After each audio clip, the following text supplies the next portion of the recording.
ಅಸ್ಮಿತೆಯ ಬಂಧುಗಳೇ ನಮಸ್ಕಾರ. ಇಂದು ನಾನು ನನ್ನ ಸಮ್ಮೇಳನದ ಸವಿ ನೆನಪಿನ ಬುತ್ತಿಯನ್ನು ನಿಮ್ಮೊಂದಿಗೆ ಬಿಚ್ತಾ ಇದ್ದೀನಿ. 87ನೇ ಕನ್ನಡ ಸಾಹಿತ್ಯ ಸಮ್ಮೇಳನ ಈ ವರ್ಷ ಗೋರು ಚನ್ನಬಸಪ್ಪ ಅವರ ಅಧ್ಯಕ್ಷತೆಯಲ್ಲಿ ಮಂಡ್ಯದಲ್ಲಿ ನಡೆಯಿತು. ಈ ಸಮ್ಮೇಳನ ಇಂದು ಸಂಪನ್ನ ಆಗಿದೆ. ಸಮ್ಮೇಳನ ಮಂಡ್ಯದಲ್ಲಿ ಅಂತ ಗೊತ್ತಾದ ದಿನದಿಂದಲೂ ನನ್ನೊಳಗೆ ಏನೋ ಒಂದು ಹುರುಪು. ಏಕೆಂದರೆ ಮಂಡ್ಯದಲ್ಲಿ ಇದು 3ನೇ ಸಾಹಿತ್ಯ ಸಮ್ಮೇಳನ. ಮೊದಲನೇದಾಗಿ 1974ರಲ್ಲಿ ಜಯದೇವಿ ತಾಯಿ ಲಿಗಾಡೆ ಅವರ ಅಧ್ಯಕ್ಷತೆಯಲ್ಲಿ ನಡೀತು. ಆದರೆ ಆಗ ನಾನಿನ್ನೂ ಹುಟ್ಟೇ ಇರಲಿಲ್ಲ. ಅದು 48ನೇ ಸಾಹಿತ್ಯ ಸಮ್ಮೇಳನ. ಇನ್ನು ನಂತರದ್ದು 63ನೇ ಸಾಹಿತ್ಯ ಸಮ್ಮೇಳನ 1994ರಲ್ಲಿ ಚದುರಂಗರ ಅಧ್ಯಕ್ಷತೆಯಲ್ಲಾಯಿತು. ಆಗ ನಾನು ಹೈಸ್ಕೂಲಿನ ವಿದ್ಯಾರ್ಥಿನಿ. ಜೊತೆಗೆ ಆಗಷ್ಟೇ ಕವನಗಳನ್ನು ಬರೆಯಬಲ್ಲಳು ಎಂದು ಒಂದಷ್ಟು ಮಂದಿ ಮುಂದೆ ಗುರುತಿಸಿಕೊಂಡಿದ್ದರಿಂದ ಈ ಕವಿಗೋಷ್ಠಿಯಲ್ಲೂ ನಾನು ಭಾಗವಹಿಸಬಹುದು ಅನ್ನುವಂತಹ ಬಾಲಿಶ ಆಸೆಯಿಂದ ಆಸೆ ಕಂಗಳಿಂದ ಕಾಯ್ತಾ ಇದ್ದೆ. ಹೇಗಿತ್ತು ನನ್ನ ಆಸೆ ಅಂದರೆ, ಆ ವೇದಿಕೆಯ ಮುಂದೆ ನಿಂತು ಯಾರಾದರೂ ನನ್ನ ಕೂಗಿ ಕರೀತಾರೇನೋ, ಬಂದು ಕವನ ಓದು ಅಂತಾರೇನೋ ಅನ್ನೋ ರೀತಿ ಇತ್ತು. ಅಷ್ಟು ಆಸೆ ಇತ್ತು. ಆ ಆಸೆಯಿಂದ ಆ ವೇದಿಕೆಯ ಕಡೆನೇ ನೋಡ್ತಾ ನಿಂತಿದ್ದೆ. ಆದರೆ ಈ ಸಮ್ಮೇಳನ ಆಗಲ್ಲ. ಹಾಗಾಗಿ ಇಲ್ಲಿ ಮಾಗಿರುವ ಮನಸ್ಸಿನ ಜೊತೆಗೆ ಈ ಸಮ್ಮೇಳನದ ಅಧ್ಯಕ್ಷತೆ ವಹಿಸಿರುವ ಗೋರು ಚನ್ನಬಸಪ್ಪನವರಿಗೆ ಈ ವರ್ಷದ ಜನ್ಮದಿನದಂದು ಮಕ್ಕಳ ಕೈಯಲ್ಲಿ ಸಂಸ್ಕೃತ ಶ್ಲೋಕ ಸ್ವಸ್ತಿಸ್ತುತೆ ಕುಶಲಮಸ್ತು ಹೇಳಿಸಿ ಶುಭಾಶಯ ಕೋರಿದ ಆತ್ಮೀಯ ನೆನಪಿದೆ. ಅದರೊಟ್ಟಿಗೆ ಹೆಮ್ಮೆ ಇದೆ. ಹಾಗಾಗಿ ನಾನು ಕವನ ವಾಚನ ಮಾಡಲೇಬೇಕು ಅನ್ನುವಂತಹ ಯಾವುದೇ ಆಸೆ ಇಲ್ಲ ಅಂದ್ರೂ ನನಗೆ ಇದೊಂದು ಎಮೋಷನ್. ಯಾಕಂದರೆ ಕನ್ನಡ ಸಾಹಿತ್ಯ ಸಮ್ಮೇಳನ ಅಂದರೆ ನನ್ನ ಅಭಿಮಾನ ಅಲ್ವಾ. ಹಾಗಾಗಿ ಆದರೆ ಒಂದೇ ಒಂದು ವಿಚಾರ ಒಂದು ಸ್ವಲ್ಪ ನನ್ನ ಮನಸ್ಸನ್ನು ಕಲಕ್ತು. ಏನು ಅಂದರೆ, ಈ ಸಮ್ಮೇಳನಕ್ಕೆ ಸಸ್ಯಾಹಾರ ಬೇಕಾ ಮಾಂಸಾಹಾರ ಬೇಕಾ ಅನ್ನೋ ಜೋರು ಚರ್ಚೆ. ಯಾಕಂದರೆ ಈ ಚರ್ಚೆ ನನಗಂತೂ ಅನಗತ್ಯ ಅಂತ ಅನಿಸ್ತು. ಹಾಗಾಗಿ ಕೊಂಚ ಇರಿಸು ಮುರುಸಾದರೂ ನನ್ನೂರಿನಲ್ಲಿ ನಡೀತಿರುವ ಸಮ್ಮೇಳನ ನನಗೊಂದು ಎಮೋಷನ್ ಆಗಿರೋದ್ರಿಂದ ಊಟದ ಬಗ್ಗೆ ನಾನು ಯಾಕೆ ಯೋಚನೆ ಮಾಡೋದು. ಆ ಚರ್ಚೆಗೆ ಬಾಯಾಗುವುದಿರಲಿ, ಕಿವಿಯಾಗುವುದೂ ಇಷ್ಟ ಆಗಲಿಲ್ಲ. ಹಾಗಾಗಿ ನನ್ನ ಆಸೆ ಒಂದೇ ಇತ್ತು, 3 ದಿನವೂ ಹೋಗಿ ಸಮ್ಮೇಳನದಲ್ಲಿ ಭಾಗವಹಿಸಿ ಮನಸ್ಸು ತುಂಬಿಕೊಳ್ಬೇಕು ಅಂತ. ಅದೇ ಉತ್ಸಾಹದಲ್ಲಿ ಹೊರಟ ನನಗೆ ಮೊದಲ ದಿನವೇ ಪ್ರಥಮ ಚುಂಬನಂ ದಂತಭಗ್ನಂ ಅನ್ನೋ ರೀತಿ ಆಗೋಯ್ತು. ಯಾಕಂದರೆ ಆ ಸಮ್ಮೇಳನಕ್ಕೆ ತುಂಬ ದೂರ ನಡ್ಕೊಂಡು ಹೋಗಬೇಕಿತ್ತು. ಅದರೊಟ್ಟಿಗೆ ಸಮ್ಮೇಳನಕ್ಕೆ ಸೂರ್ಯನೂ ಬಂದು ತುಂಬ ಹತ್ತಿರನೇ ನಿಂತು ನೋಡ್ತಿದ್ದಾನೇನೋ ಅನ್ನೋ ರೀತಿ ಪ್ರಖರವಾದ ಬಿಸಿಲಿತ್ತು.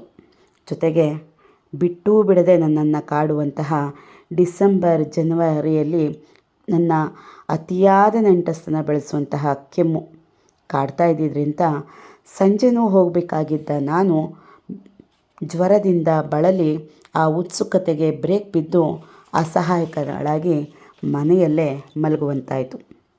ಬೆಳಿಗ್ಗೆ ಏನೋ ಪುಸ್ತಕ ಮಳಿಗೆಗಳಿಗೆ ಭೇಟಿ ಕೊಟ್ಟು ಒಂದಷ್ಟು ಪುಸ್ತಕಗಳನ್ನ ತಗೊಂಡೆ. ಆದರೂ ನೆಟ್ವರ್ಕ್ ಸಿಗದೆ, ಗೂಗಲ್ ಪೇ ಮಾಡುವ ಅವಕಾಶ ಸಿಗದೆ ಬರಿಗೈಯಲ್ಲಿ ವಾಪಸ್ ಬಂದಿದೆ. ಅದರೊಟ್ಟಿಗೆ ಸುಸ್ತಿನ ಭರದಲ್ಲಿ ಎಲ್ಲೂ ಫೋಟೋ ತೆಗೆಸ್ಕೊಂಡಿರಲಿಲ್ಲ. ನಾನು ನನ್ನ ಮಗಳು ಆ ಜನಸಾಗರದಲ್ಲಿ ಮಂದೆ ಬಿಟ್ಟ ಕರುವಿನಂತೆ ನಮ್ಮ ಗುಂಪಿನಿಂದ ದೂರ ಆಗಿದ್ದರಿಂದ ನಮ್ಮ ಗುಂಪನ್ನು ಅರಸುವ ಧಾವಂತದಲ್ಲೇ ನಾವು ಏನನ್ನೂ ಕಣ್ತುಂಬಿಕೊಂಡಿರಲಿಲ್ಲ. ಈ ಎಲ್ಲ ಅಸಹಾಯಕತೆಯಿಂದ ಬೇಸರದಲ್ಲಿದ್ದ ನನಗೆ ತನ್ಮಯ್ ಮತ್ತು ನಂದೀಶ ಬಂದು ಹುರುಪು ತುಂಬಿದರು.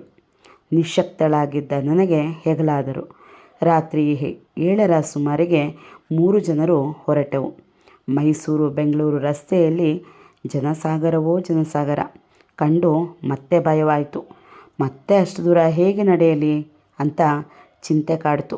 ಆದರೆ ಇವರಿಬ್ಬರೂ ಮಾಡಿದ ಒಂದು ಉಪಾಯದಿಂದ ಊರಿನ ಒಳಗಿನ ಗದ್ದೆ ಮಾರ್ಗವಾಗಿ ಬಂದು ಎಷ್ಟು ಸಾಧ್ಯವೋ ಅಷ್ಟು ವೇದಿಕೆಯ ಹತ್ತಿರ ಹೋಗಬೇಕು ಅಂತ ಹೊರಟ್ವೆ. ಆದರೆ ಅಲ್ಲಿ ನಮ್ಮಂತೆಯೇ ತುಂಬ ಜನ ಆ ಮಾರ್ಗವಾಗಿ ಹೋಗ್ತಾಯಿದ್ರು.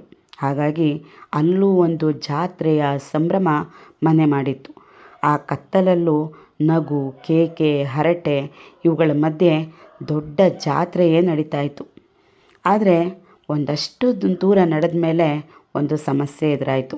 ಯಾಕಂದರೆ ಸಮ್ಮೇಳನಕ್ಕೆ ಅಂತಲೇ ಗದ್ದೆಯನ್ನೆಲ್ಲ ಉತ್ತು ಸಮ ಮಾಡಿದ್ರಿಂದ ಮಳೆ ಬಂದು ಆ ಮಣ್ಣೆಲ್ಲ ಒದ್ದೆಯಾಗಿ ನಾವು ಕಾಲಿಟ್ಟರೆ ನಮ್ಮ ಕಾಲು ಊತೋಗ್ತಾ ಇತ್ತು. ಎಷ್ಟು ಸಾಧ್ಯವೋ ಅಷ್ಟು ಮುಂದೆ ಹೋಗಬೇಕು ಅಂತ ನನ್ನ ಕೂರಿಸ್ಕೊಂಡು ಬಂದಿದ್ದರಿಂದ ಗಾಡಿಯ ಚಕ್ರವು ಊತೋಗಿತ್ತು. ಈ ಉತ್ಸಾಹಿ ತರುಣರಿಬ್ಬರು ಮಹಾಭಾರತದ ಕರ್ಣರಂತೆ ಗಾಡಿಯ ಚಕ್ರ ಮೇಲೆತ್ತುವ ಸಾಹಸದಲ್ಲಿದ್ದರೆ, ನಾನು ಮತ್ತೆ ಮಳೆ ಬಂದರೆ ಹೇಗಪ್ಪ ಅನ್ನೋ ಆತಂಕದಲ್ಲೇ ಚಪ್ಪಲಿಗೆ ಮೆತ್ತಿದ್ದ ಮಣ್ಣ ಭಾರವನ್ನು ಹೊತ್ತು ಅಲ್ಲಿಂದ ಭಾರವಾದ ಹೆಜ್ಜೆಗಳನ್ನ ಇಡ್ತಾಯಿದ್ದೆ. ಅದನ್ನು ತೆಗೆಯಲು ಏನೇನು ಸರ್ಕಸ್ ಮಾಡ್ಬೋದು ಅದೆಲ್ಲ ಮಾಡ್ತಾನೆ ನಾವು 3 ಜನ ಸಮ್ಮೇಳನದ ಜಾಗ ತಲುಪಿದೆವು. ಕೊಂಚ ಹೊತ್ತು ಕೂತು ಅಲ್ಲಿ ನಡೀತಿದ್ದ ನೃತ್ಯ ಪ್ರದರ್ಶನ ನೋಡಿ ಒಂದಷ್ಟು ಫೋಟೋ ತೆಗೆದುಕೊಂಡು ಸಮ್ಮೇಳನದ ನೆನಪಿಗಾಗಿ ಪುಸ್ತಕವನ್ನು ಖರೀದಿಸಿ ಊಟದ ಸಾಲಿನ ಕಡೆ ನೋಡಿದರೆ ಅಲ್ಲಿ ನಿಂತರೆ ನಾವು 1 ಗಂಟೆ ಆದರೂ ವಾಪಸ್ ಬರೋಕ್ಕಾಗಲ್ಲ ಅಂತ ಅನಿಸ್ತು. ಅಷ್ಟು ದೊಡ್ಡ ಸಾಲಿತ್ತು.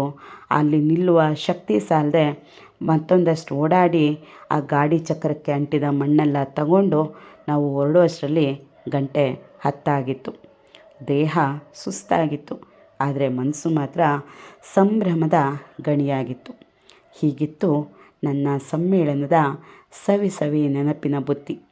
ನಾನಿಲ್ಲಿ ಸಮ್ಮೇಳನದಲ್ಲಾದಂತಹ ವಿಚಾರಗೋಷ್ಠಿಗಳ ಬಗ್ಗೆ ಆಗಲಿ, ಕವಿಗೋಷ್ಠಿ ಬಗ್ಗೆ ಆಗಲಿ, ಅಲ್ಲಿ ಬಂದಂತಹ ಅತಿಥಿಗಳ ಬಗ್ಗೆ ಆಗಲಿ ಯಾವುದ್ರ ಬಗ್ಗೆನೂ ಮಾತಾಡಿಲ್ಲ. ಯಾಕೆ ಅಂದರೆ ಇದು ಎಲ್ಲರಿಗೂ ಪತ್ರಿಕೆಯ ಮೂಲಕ, ಮೀಡಿಯಾ ಮೂಲಕ ಗೊತ್ತಾಗಿರುತ್ತೆ. ಹಾಗಾಗಿ ಈ ಅಂಶಗಳ ಬಗ್ಗೆ ನಾನೇನು ಹೇಳಲಿಕ್ಕೆ ಹೋಗಿಲ್ಲ. ಆದರೆ ನನಗಾದ ಸ್ವಂತ ಅನುಭವವನ್ನು ನಾನು ನಿಮ್ಮ ಮುಂದೆ ಬಿಚ್ಚಿಡ್ತಾ ಇದ್ದೀನಿ. ಧನ್ಯವಾದಗಳು.